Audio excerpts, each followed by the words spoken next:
The second leg of the trip would also be the end of spending time on the road with my daughter. We were headed from Washington State to Durango, Colorado, where she would be staying to attend her first year of college. I ended up not filming much of this leg of the trip. I'm not sure if I have an excuse other than feeling like video of driving down a major interstate would be pretty boring.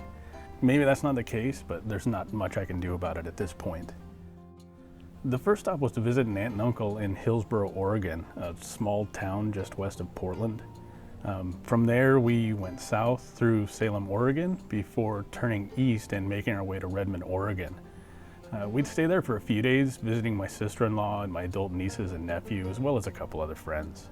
These two legs of the trip added about 465 miles, and were spread out over a number of days since we were in both locations just to visit family and friends.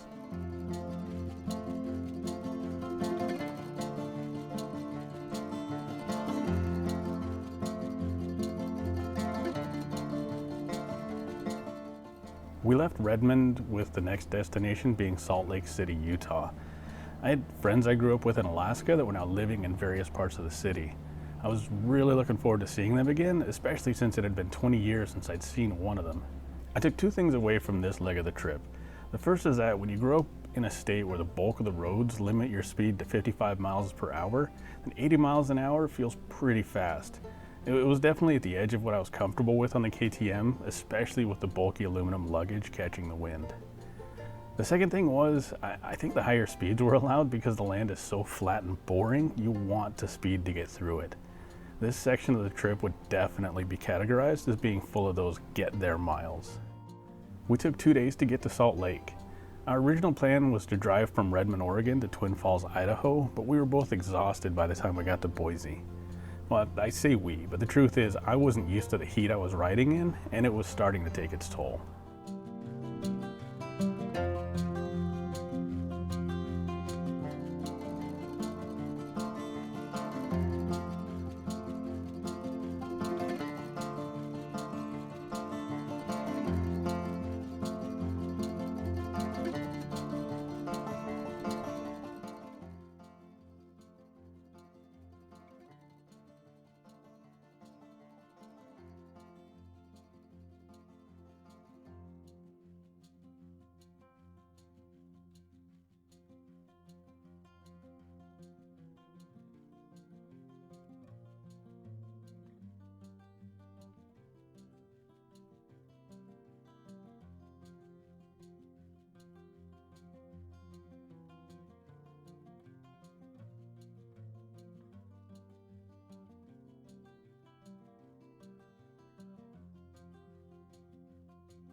From Salt Lake, we had a decision to make.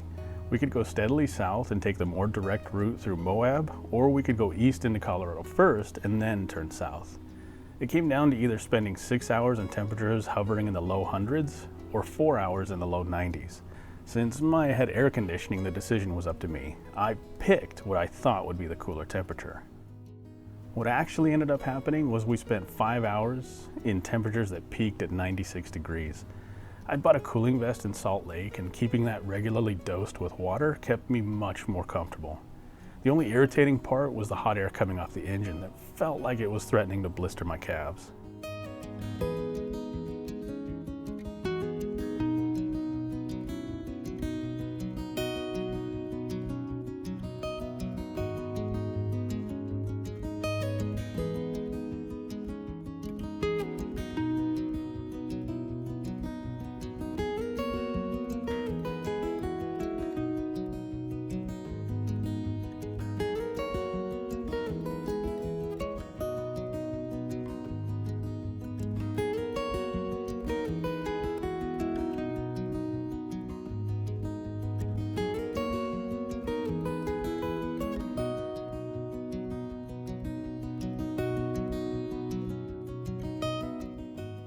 As we entered Colorado, it was clear the state was dealing with massive forest fires. The sky was full of smoke and the sun was this brilliant kind of orange-red. We stayed the night in Grand Junction, and the next morning I drove to a KTM dealer where I picked up a motorcycle GPS, the Garmin Zumo XT. I'd been using my phone, and Maya had a GPS in her car as well, but since I'd be leaving her in Durango, I wanted a backup for when I lost cell service.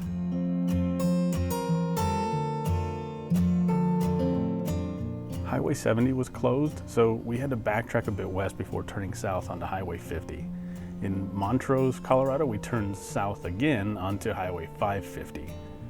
I was absolutely thrilled with these roads. They were windy and beautiful, and the increase in elevation brought much lower temperatures. I was enjoying every minute of it.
Eventually we descended from the pass and soon found ourselves in Durango, Colorado. This was her stopping point, after adding another 1,585 miles to the odometer for a total of 3,765 miles.